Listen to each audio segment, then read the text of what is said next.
Video के अंदर हम लोग एक पीसी बिल्ड करने जा रहे हैं जो 20,000 के अंदर आने वाला है। आप लोगों के बहुत सारे कमेंट आए थे इस पर कि इस पीसी को बिल्ड कीजिए, इस पर अलग अलग ग्राफिक कार्ड को टेस्टिंग कीजिए, तो वीडियो में लेकर के आ गया हूं। लगातार हम लोग इस पर सारे ग्राफिक कार्ड की टेस्टिंग करेंगे, देखेंगे कि इसका परफॉर्मेंस क्या निकल करके आने वाला है। बहुत ही ज्यादा आप लोगों का कमेंट रहा है और वो रहा है AMD Ryzen 5 3400G के बारे में, यानी कि Ryzen 5 3400G प्रोसेसर के बारे में। इसके लिए बहुत सारे कमेंट आप लोगों के आए हैं जो कि मैंने मंगाया है, बिल्कुल न्यू सील पैक है, सिर्फ आप लोगों को दिखाने के लिए मैंने मंगाया है, मेरी कोई जरूरत नहीं है। साथ में क्या क्या पेयरिंग इसके साथ में हो सकता है, कौन कौन सा मदरबोर्ड लगा सकते हैं या फिर इसको नहीं लेकर के कौन सा प्रोसेसर आपको लेना सही होगा, उन सब पे हम लोग बात करेंगे। वीडियो बहुत ही इंफॉर्मेटिव होने वाली है, समझने के लिए वीडियो साथ अंत तक बने रहे। वीडियो पसंद आती है तो प्लीज वीडियो को लाइक करें, अपने दोस्तों के साथ शेयर करें। बाकी इन सभी पार्ट्स को सही प्राइस में खरीदने के लिए डिस्क्रिप्शन में लिंक है, हमारे टेलीग्राम चैनल को जरूर ज्वाइन करें, क्योंकि वहां पर जब भी सही प्राइस आता है हम लोग वहां पे शेयर करते हैं, आप लोगों के काफी पैसे बच सकते हैं। तो बने रहिए वीडियो के साथ में, आइए वन बाय वन करके समझते हैं। समझना ज्यादा जरूरी है, पीसी बिल्ड करने के लिए तो हम लोग कर लेंगे, लेकिन समझना ज्यादा जरूरी है। वन बाय वन करके हम लोग समझते हैं। सबसे पहले हम लोग समझते हैं इस प्रोसेसर के बारे में, जो कि है ये आप देख सकते हैं AMD का Ryzen 5 3400G। ये Vega 11 ग्राफिक कार्ड के साथ में आता है। ये अपने समय का बड़ा ही फेमस प्रोसेसर रहा है और ये 4 कोर 4 थ्रेड्स का प्रोसेसर है। लेकिन अगर हम इसके प्राइस की बात करें तो ये मैंने खरीदा है 7,300 रुपए के आसपास का। अगर हम इसको नियर अबाउट 7,500 अगर हम मान करके चलें, अगर 7,500 में हम इसको बाय करते हैं तो अगर थोड़ा सा पैसे अगर आप बढ़ जाते हैं, मान लीजिए 9,000 रुपए तक अगर आप खर्च कर लेते हैं, तो उस कंडीशन में आपको मिल जाएगा Ryzen 5 का 4600G मिल जाएगा, जो कि एक बहुत ह्यूज डिफरेंसेस आपको देखने को मिलेगा। यह है 4 कोर 8 थ्रेड्स और वो है 6 कोर 12 थ्रेड्स। बहुत बड़ा बेनिफिट्स मिलेगा, बहुत बड़ा इंप्रूवमेंट आपको देखने को मिलेगा, जो कि वो भी iGPU है, ये भी iGPU है, 4600G भी iGPU है और ये 3400G भी iGPU है। जिसके आगे G लग गया वो iGPU है। अलग से डेडिकेटेड ग्राफिक कार्ड लगाने की जरूरत नहीं है, आप उसी पर जो है आराम से आप अच्छे लेवल से काम कर सकते हैं। तो अगर 1,500 रुपए बढ़ जाते हैं तो आप 4600G आपके लिए एक बहुत बड़ा ऑप्शन हो सकता है। लेकिन वहीं पर एक और बहुत अच्छा ऑप्शन आपको मिल सकता है। अगर आपको स्टार्टिंग में ही ग्राफिक कार्ड अगर आपको लगाना ही है, आप चाहते हैं कि अच्छा गेमिंग या फिर अच्छा वीडियो एडिटिंग प्रीमियर प्रो वगैरह पे करना चाहते हैं, तो अगर आपका प्लान है पहले ही ग्राफिक कार्ड लगाना, तो इसी प्राइस में अभी इस वक्त जो है 7,300 रुपए का ये है और 7,500 रुपए का आपको मिलेगा Ryzen 5 का 5500, जो कि सिर्फ CPU है। उसके साथ में ग्राफिक कार्ड लगाना ही पड़ेगा, तब जाकर के उसके अंदर डिस्प्ले आपको मिलेगा। लेकिन वहां पर बहुत बड़ा बेनिफिट आपको यह भी मिलेगा, सेम प्राइस में 6 कोर 12 थ्रेड्स मिलेगा। तो 5500 Ryzen 5 का 5500 में आपको जो है 6 कोर 12 थ्रेड्स मिल जाते हैं सेम प्राइस के अंदर। तो बहुत बेहतर ऑप्शन होगा। अगर आप ग्राफिक कार्ड लगा रहे हैं तो इसको किसी भी हाल में ना बाय करें, आप जो है 5500 को बाय कर लीजिए। Ryzen 5 का 5000 सीरीज का आपको प्रोसेसर मिल रहा है, बहुत बड़ा डिफरेंसेस आपको स्पीड में देखने को मिलेगा। लेकिन अगर बजट बहुत ही कम है और कहीं से आपको मिल जा रहा है, मेरा लेना एक मजबूरी है, क्योंकि आप लोगों का कमेंट आता है तो मुझे सारे प्रोसेसर को टेस्टिंग करानी है और सभी में डिफरेंसेस भी आप लोगों को दिखाना है और कंपेरिजन भी करना है। इसलिए मैं आप लोगों के लिए खरीदा हूं, इसकी टेस्टिंग करूंगा, 5600G को भी टेस्टिंग करूंगा, 5500 में भी हम लोग टेस्टिंग करेंगे, उसको कंपेरिजन भी अलग अलग करेंगे। इसीलिए हमारे लिए एक अलग बात है कि मुझे इसको लेना पड़ा। अब इसके लिए जो मदरबोर्ड की अगर हम बात करें तो मैं इसके अंदर लगा रहा हूं, आप देख सकते हैं गीगाबाइट का B450M S2H मदरबोर्ड। अगर हम इसके ऑप्शन की बात करें तो इसके अंदर भी आपको 3-4 ऑप्शन मिल जाते हैं। ये इसका प्राइस जो है करीब करीब 6,500 रुपए के आसपास होता है। लेकिन इसके अंदर जो है आपको बेनिफिट मिल जाता है कि अगर आपको कोई ग्राफिक कार्ड लगाना है, थोड़ी सी हैवी ग्राफिक कार्ड कोई लगाना चाहते हैं, तो कम से कम आपको इसे बाय करना होगा।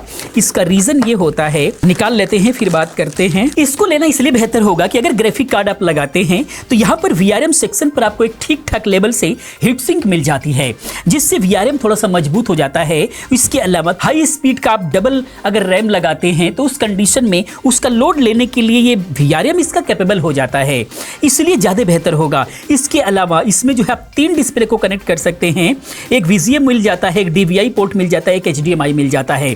तो ये बेनिफिट है। अगर ग्राफिक कार्ड अगर आपको लगाना है थोड़ा सा अच्छा, तो आप कम से कम इसको बाय करें, जो कि 6 से 6,500 रुपए में मिल जाता है। लेकिन अगर इतना बजट आप नहीं लगाना चाहते हैं, आपका बजट बहुत ही टाइट है, तो आप ले सकते हैं A सीरीज का मदरबोर्ड, जो कि है MSI की तरफ से आने वाला A520M, जो कि 4,000 के अंदर अंदर आपको मिल जाएगा।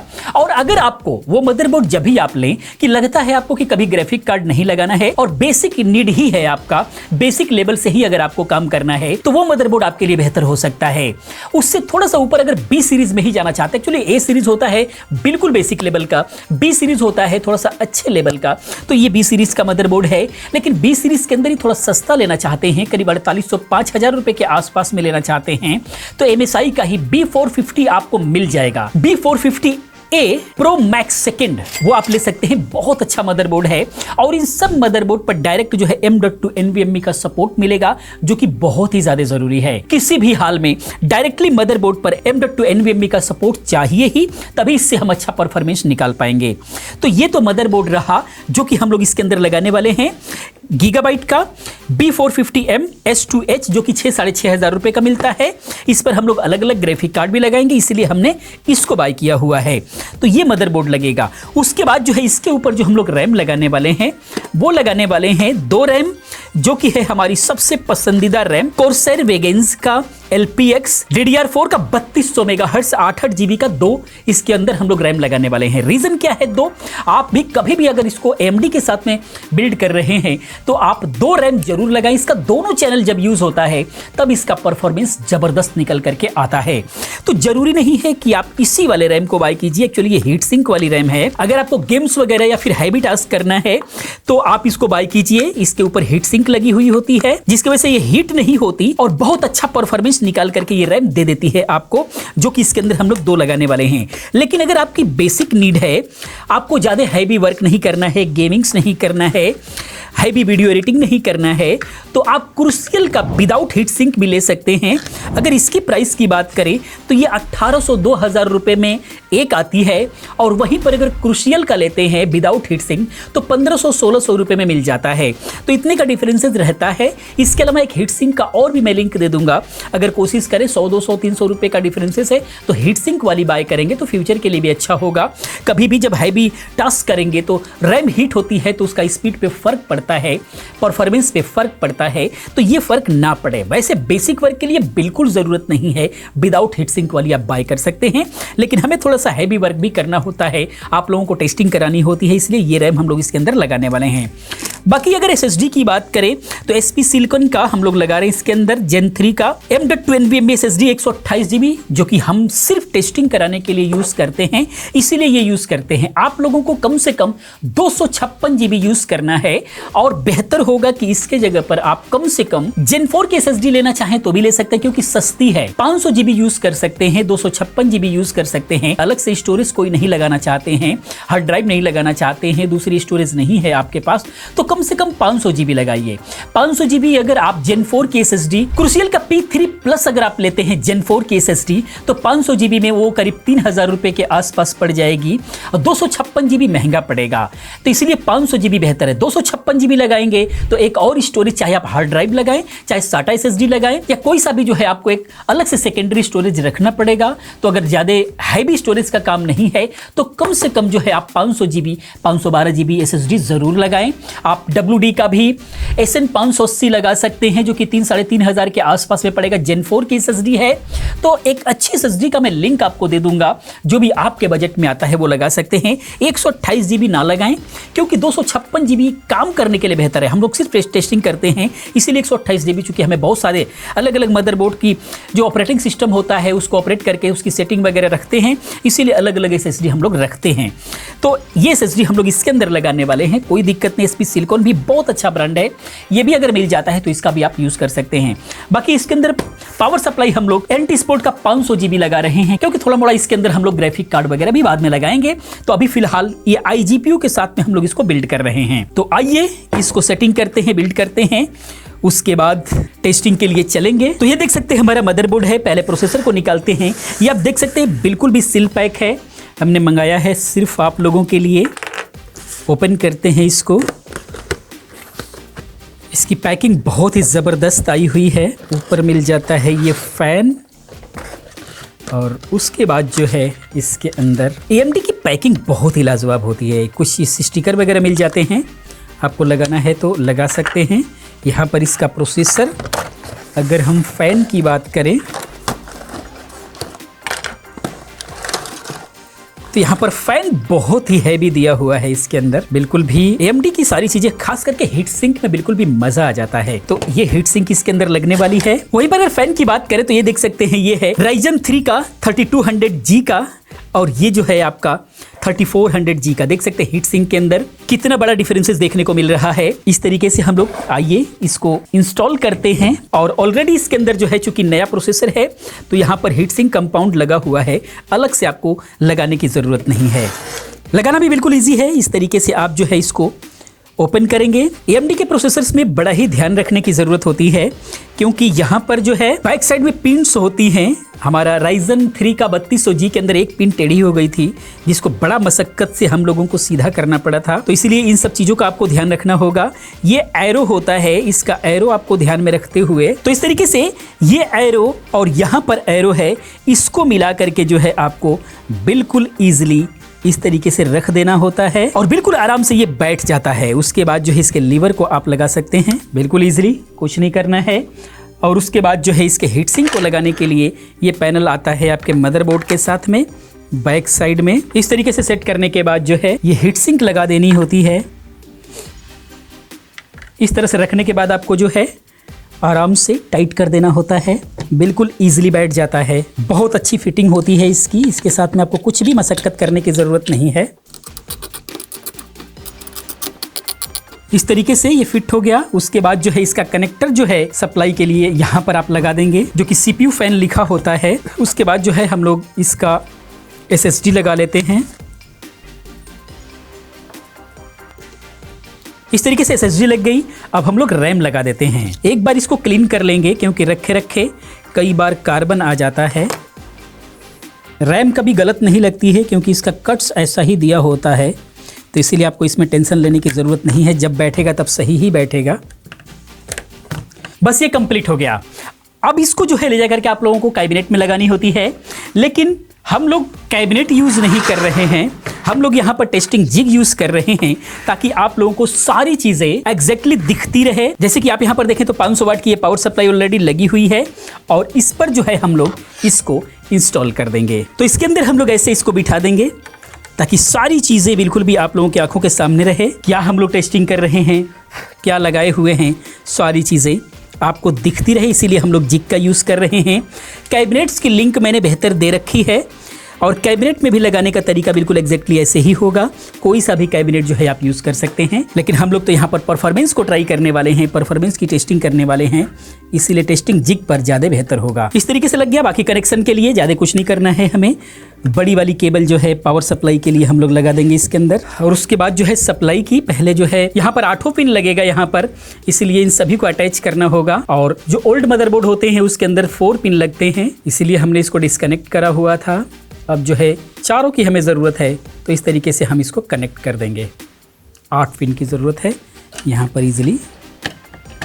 इस तरीके से लग गया, और बाकी सिर्फ पावर बटन को हम लोगों को लगाना है। और ये जो है फ्रंट पैनल है, इसके ऊपर जो ब्लैंक है, ब्लैंक के तरफ से देखा जाए तो उसके बाद जो 1-2 नंबर की जो पिन होती है वही स्विच के लिए होती है, जो हम लोगों ने स्विच के लिए लगा दिया। बाकी कोई ज़रूरत नहीं है। कंप्लीटली इंस्टॉल हो गया। चलिए चलते हैं डेस्कटॉप की तरफ, देखते हैं क्या कंडीशन इसकी रहती है। तो दोस्तों आ गए हैं डेस्कटॉप पर। आप देख सकते हैं कब बिल्कुल कंप्लीट होकर के सारे सॉफ्टवेयर, विंडोज वगैरह सारी चीजें विंडोज 11 इंस्टॉल है इसके अंदर। आइए पहले प्रॉपर्टी को देखते हैं कि हम लोगों ने इसके अंदर लगाया क्या है। देख सकते हैं AMD का Ryzen 5 3400G प्रोसेसर है। रेडियन वेगा ग्राफिक है, वेगा 11 इसके अंदर है ऑलरेडी। 16 GB इसके अंदर रैम है, जो कि हमने 8-8 GB की 2 स्टिक लगा रखी है, दोनों ही चैनल इसका यूज हो रहा है। इस तरीके से अगर आप देखेंगे जीपीयू में आप देख सकते हैं यहाँ पर AMD Radeon RX Vega 11 जो कि एक अच्छा खासा इंटीग्रेटेड ग्राफिक है ये, जो कि बहुत अच्छे तरीके से हैंडल कर पाता है जितने भी सारे बेसिक लेवल से वर्क हैं, थोड़ी मोड़ी गेमिंग्स वगैरह को भी अच्छे लेवल से हैंडल कर पाता है। इसीलिए इस पर सारी चीजें हम लोग ट्राई करेंगे। आइए दोस्तों टेस्टिंग करते हैं और इस पर हम लोग पहले मल्टीटास्किंग टेस्ट करते हैं। मल्टीटास्किंग में क्या परफॉर्मेंस रहता है, सारे सॉफ्टवेयर को ओपन कर देंगे, बिल्कुल इसके एक्चुअल पावर को ट्राई करेंगे, देखते हैं कहां जाकर के ये जाम होता है। किसी भी प्रकार का कोई कंप्रोमाइज करने वाले हम लोग नहीं है, इसके पूरे औकात को हम लोग नापेंगे।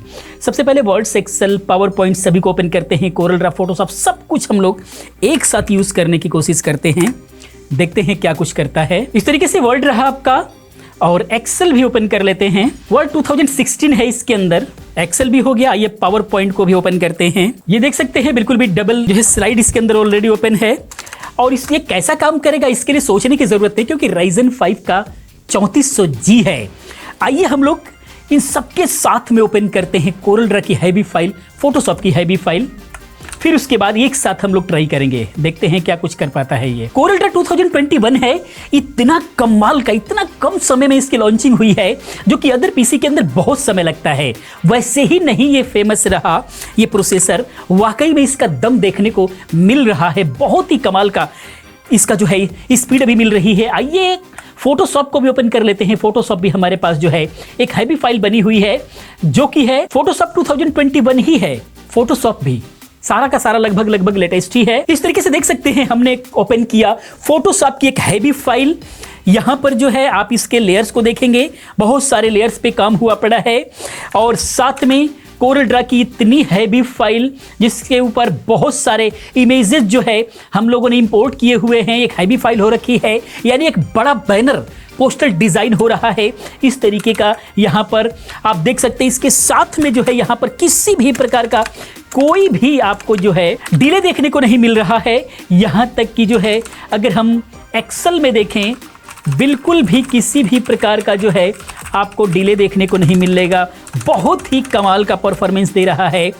और साथ में जो है वर्ड भी ओपन है, वर्ड के अंदर भी बहुत ही कमाल का जो है परफॉर्मेंस देखने को मिल रहा है।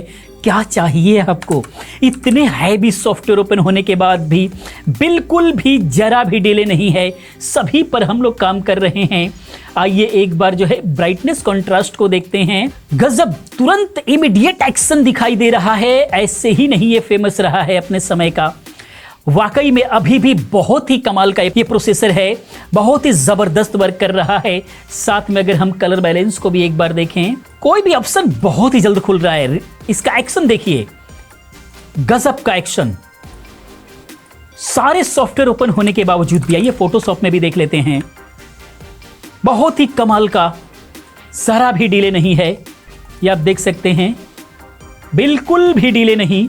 मजा आ रहा है काम करने में, ऐसे पीसी हो तो काम करने में बहुत ही मजा आता है, जरा भी कहीं ये दबेगा नहीं। भले ही 4 कोर 8 थ्रेड्स का प्रोसेसर है, लेकिन कमाल कर रहा है, गजब, इमीडिएट एक्शन, कहीं भी आपको कॉम्प्रोमाइज करने की जरूरत नहीं है, बिल्कुल मजा आ रहा है। आइए हम लोग चलते हैं क्रोम पर भी डायरेक्ट देखते हैं। आप देख सकते हैं सारे सॉफ्टवेयर ओपन हैं अभी फिलहाल, MS ऑफिस के तीनों, साथ में कोरल ड्रा, फोटोशॉप। आइए ऑनलाइन भी हम लोग ट्राई कर लेते हैं, ऑनलाइन देखते हैं कुछ टास्क को ओपन करके क्या कुछ कर पाता है। अभी फिलहाल मोबाइल नेटवर्क से हम लोगों ने इसको कनेक्ट किया है, हमारा इस समय का वाईफाई फाइबर डिस्टर्ब हो रखा है। और वैसे भी जो है ये जो परफॉर्मेंस है आपको, ये परफॉर्मेंस इंटरनेट के स्पीड पे डिपेंड करता है। फिर भी हम लोग ट्राई करते हैं एक बार, बहुत अच्छा रिस्पॉन्स आ रहा है, पीसी की तरफ से किसी भी प्रकार का कोई कमी नहीं है। दोस्तों देख सकते हैं यहाँ पर सारे सॉफ्टवेयर ओपन है, Word, Excel, PowerPoint, Corel Draw, Photoshop, सारे हैवी फाइल के साथ में ओपन है। और उसके साथ में जो है हम लोग यहाँ पे आप देख पाएंगे, यहाँ पर ऑलरेडी वीडियो चल रही है, उसके साथ में हम लोग यहाँ पर ट्राई कर रहे हैं। गजब का परफॉर्मेंस निकल करके आ रहा है बाबा टेक रिव्यू चैनल पे। अगर पहली बार चैनल पर आए हैं तो जरूर एक बार विजिट करें, बहुत ही कमाल की वीडियोस हम लोगों ने दे रखा है। उसके बाद जो है आप कुछ भी आप कर रहे हैं, रिस्पॉन्स जबरदस्त है, बिल्कुल कहीं भी आपको कॉम्प्रोमाइज करने की जरूरत नहीं है। थोड़ा इंटरनेट हमारा स्लो जरूर है, क्योंकि मोबाइल नेटवर्क से हम लोगों ने कनेक्ट कराया हुआ है इसलिए, लेकिन पीसी के तरफ से बिल्कुल भी जो है ये प्रॉब्लम नहीं है। ऑलरेडी वीडियो चल रही है, साथ में जो है हम लोग यहाँ पर शॉपिंग के भी ऐप चला रखे हैं। बहुत ही कमाल का रिस्पॉन्स यहाँ पर देखने को मिल रहा है। आप देख सकते हैं कहीं भी आपको कंप्रोमाइज करने की ज़रूरत नहीं है। यहाँ पर फोटोशॉप के अंदर भी अगर आप देखें, इस वक्त उधर वीडियो चल रही है, सारे टास्क ओपन है। यहाँ पर ऑलरेडी काम करने में बिल्कुल भी कहीं भी दब नहीं रहा है। इतने सारे काम होने के बावजूद भी कहीं भी आपको जो है कहीं ये नहीं लगेगा कि इतने सारे टास्क में कहीं दबता हुआ नज़र आ रहा है। वीडियोस ऑलरेडी चल रही है और भी अगर हम कुछ करने की कोशिश करें, कमाल का परफॉर्मेंस है। बिल्कुल कहीं भी कंप्रोमाइज़ करने की ज़रूरत नहीं है। तो ये तो आपने देखा इसकी प्रोडक्टिविटी की कंडीशन, लेकिन हम चलते हैं प्रीमियर प्रो की तरफ। आइए एक बार जो है हम लोग इन सबको बंद करते हैं। एक पहले से बनी हुई फाइल है प्रीमियर प्रो की, पहले से बनी हुई एक फाइल है जो कि एक हैवी ग्राफिक कार्ड के साथ वो एडिटिंग हुई पड़ी है। जैसे RTX 4060 के साथ में Ryzen 5 5600G के साथ में उसकी एडिटिंग हुई पड़ी है। एक बार देखते हैं ओपन हो पाती है क्या, उसके बाद जो है हम लोग ट्राई करेंगे। चूंकि इसके अंदर डेडिकेटेड ग्राफिक कार्ड नहीं लगा हुआ है, फिर भी देखते हैं एक बार ट्राई करने में क्या जाता है। ओपन भी हो पाता है कि नहीं, हमें ये देखना है। आप देख सकते हैं ओपन तो हो गया है लेकिन प्रोसेस नहीं ले रहा है। वैसे नाइंसाफी होगी क्योंकि RTX 4060 ग्राफिक कार्ड लगाने के बाद जो है इस लेवल से एडिट किया हुआ है और इसके साथ में हम लोग ओपन करने की कोशिश कर रहे हैं। Radeon Vega 11 के साथ में कैसे पॉसिबल है, और वो भी उसके अंदर अगर कोई लो ग्राफिक कार्ड लगाते हैं तो ये इस लेवल से एडिटिंग नहीं कर पाते हैं। यहाँ पर एक्चुअली 4 कोर 8 थ्रेड्स है। यही फाइल अगर विदाउट ग्राफिक कार्ड के ही जो Ryzen 5 का 5600G है, 6 कोर 12 थ्रेड्स, उसके अंदर ये ओपन हो गई थी, प्ले हो रही थी, थोड़ा सा लैगी चल रही थी लेकिन ओपन हो जा रही थी। चाहे तो आप जाकर के देख सकते हैं, चैनल पे पड़ा हुआ है। लेकिन ये 4 कोर 8 थ्रेड्स है, यहाँ पर जो है थोड़ा सा ये नहीं ओपन हो पाया। आइए हम लोग नया एक फाइल ओपन करते हैं और उस पर जो है हम लोग इसको कुछ बेसिक लेवल से एडिट करने की कोशिश करते हैं, देखते हैं क्या होता है। प्रीमियर प्रो 2023 है। अगर इसी पर iGPU के साथ में अगर आप चलाना चाहते हैं तो थोड़ा सा लोअर वर्जन पे चले जाएंगे तो बहुत ही बेहतर ढंग से काम कर सकते हैं। लेकिन ओपन बड़ा ही फटाफट हो रहा है, बड़ा ही अच्छा स्पीड इसका जो है देखने को मिल रहा है।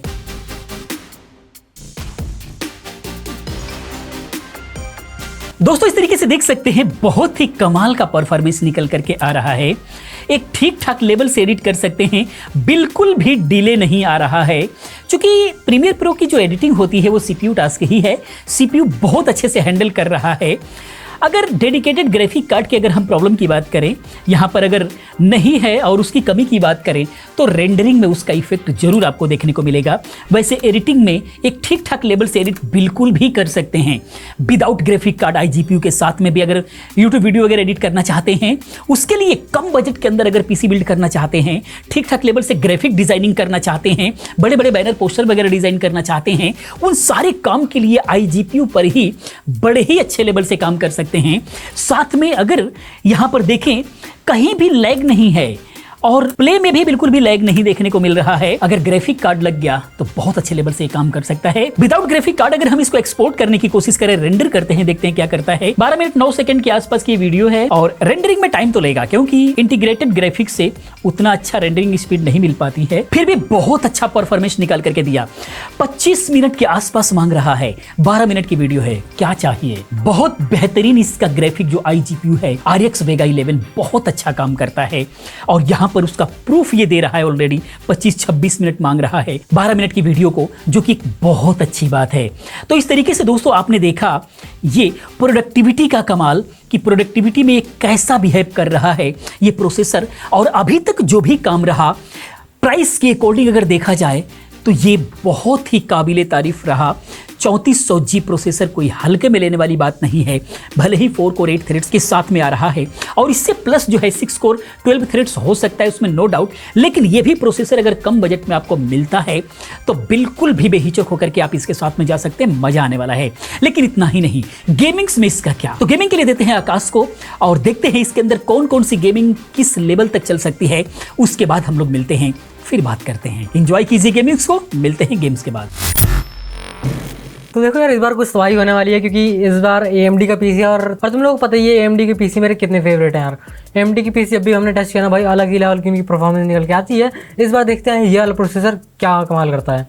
देख सकते हो कि जैसे GTA 5 ओपन हो चुकी है हमारी, सबसे पहले चलते हैं इसकी सेटिंग में, ग्राफिक्स में चेक करते हैं। यहाँ पे जो हमारा रेजोल्यूशन है वो 1024x768 ये सेट है।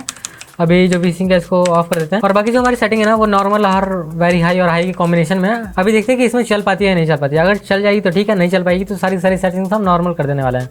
वैसे most of the setting normal भी है, नॉर्मल ही सेटिंग मान लो फालतू में, बहुत ही ज़्यादा सही चल रही है अभी तो।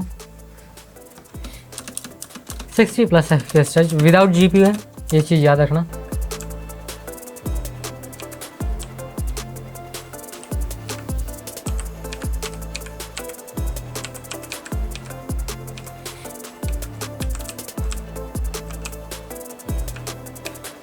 प्लस भी FPS कभी कभी जा रहे हैं, लेकिन हाँ गेम में अभी स्मूथनेस है क्योंकि हमारा रेजोल्यूशन जो है वो कुछ ज़्यादा ही कम हो रखा है, जिसकी वजह से गेम में उतनी अच्छी क्वालिटी दिख भी नहीं रही है। अभी मैं रेजोल्यूशन इसका बढ़ाऊंगा तब जाके देखेंगे कि FPS कितने आ रहे हैं हमारे। अब यहाँ पे बढ़ाते हैं रेजोल्यूशन हमारा 1920x1080 फुल HD रेजोल्यूशन। आप देखते हैं कि क्या FPS आता है। अभी भी सही है ये गेम, 40 FPS आ रहा है, खेल सकता है आराम से, कोई दिक्कत नहीं है।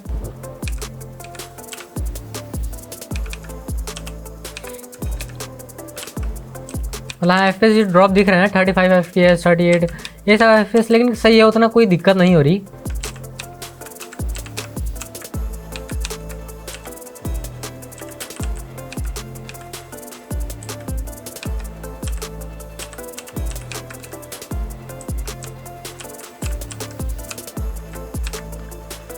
तो अगर आप लोगों को GTA 5 खेलनी है ना तो भाई नॉर्मल सेटिंग पर ही खेलो और रेजोल्यूशन आप बढ़ा भी सकते हो घटा भी सकते हो। अगर आप थोड़ा बहुत लैग फेस कर सकते हो तो रेजोल्यूशन बढ़ा दो, थोड़ा बहुत लैग आपको फेस नहीं करना है तो रेजोल्यूशन कम कर दो, कोई दिक्कत नहीं आने वाली। GTA 5 आप आराम से खेल सकते हो। अब चलते हैं नेक्स्ट गेम पर। नेक्स्ट गेम हमारे होने वाली है काउंटर स्ट्राइक 2 मतलब CS2।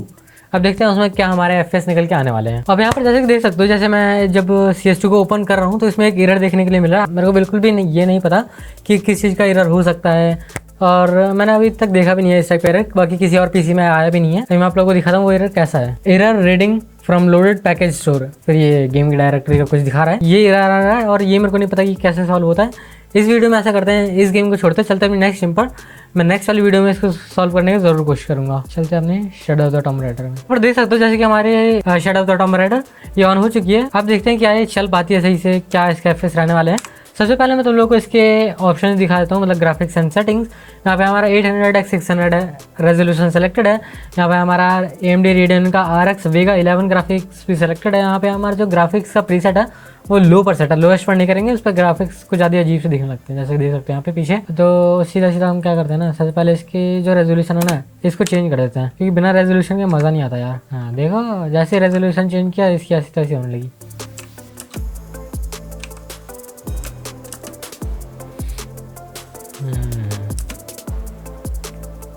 It means resolution matter.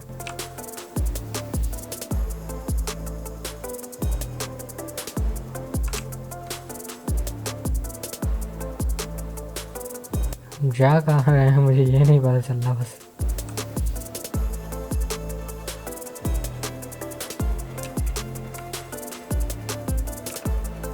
वाह, ऐसा करते हैं, इस सेटिंग में तो प्लेबल नहीं हो पाएगी। ऐसा करते हैं कि जो हमारा जो रेजोल्यूशन था ना उसको और कम करते हैं। ऐसा करते हैं 600x900 का एक रेजोल्यूशन होता था ना, 1280x800 करके देखते हैं, क्या पता इस पर चल जाए सही से। रेजोल्यूशन ज़्यादा कम नहीं करना मेरे को, बस उतना करना है जितने पर एक गेम प्लेबल हो सके। नहीं तो ज़्यादा कम करने पर क्वालिटी मतलब FPS तो मिल जाता है लेकिन क्वालिटी बिल्कुल ही ज़्यादा घटिया हो जाती है।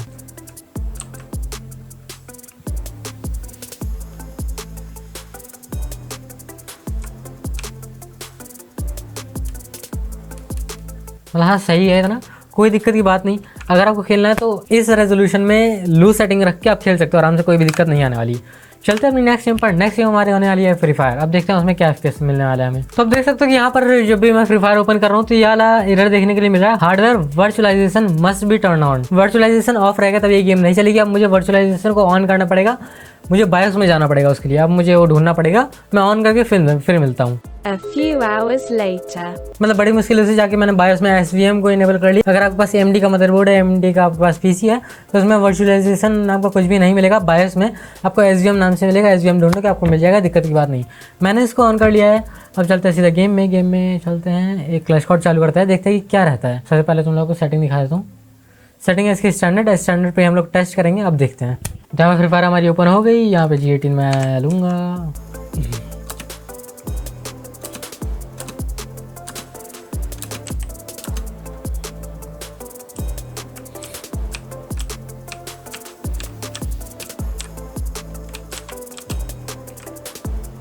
आ रहा है, मैंने वो 110 का हेडशॉट मारा था। अभी गेम बिल्कुल भी स्मूथ नहीं चल रही है, मैं पहले बता दूँ, फालतू में तुम लोग कहोगे कि नहीं यार ऐसी चल रही है, ऐसी चलिए, गेम स्मूथ नहीं है भाई।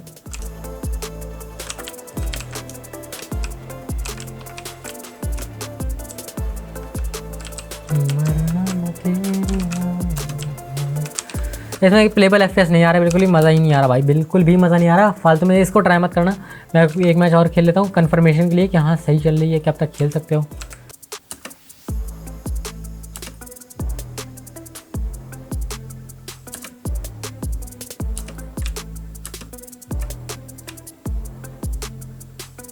करेगा अपनी टीम में कुछ ही नहीं।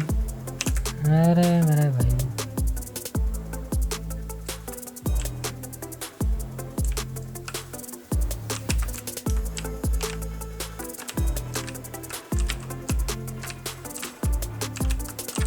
रोलेक्स ब्रो, बहुत सही, मर गया वो।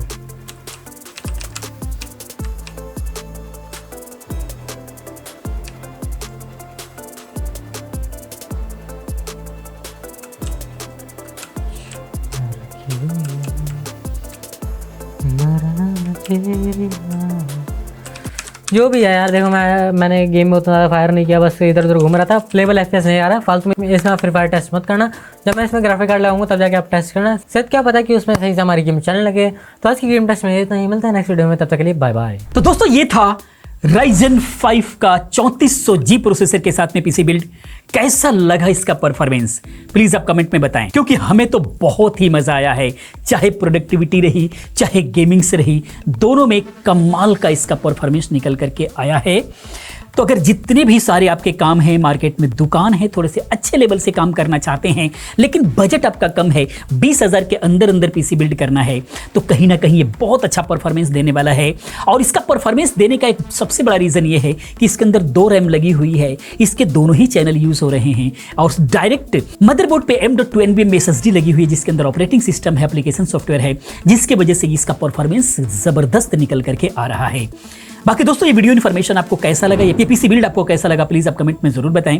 इसी प्रकार की तमाम वीडियोस को देखने के लिए चैनल को सब्सक्राइब करें, चैनल के साथ बने रहें, क्योंकि इस तरह की तमाम वीडियोस मैं लेकर के आता रहता हूं। मिलते हैं अगले वीडियो में किसी और अच्छी इन्फॉर्मेटिव वीडियो के साथ में। पूरी वीडियो देखने के लिए, चैनल को सब्सक्राइब करने के लिए आप सभी का बहुत बहुत धन्यवाद।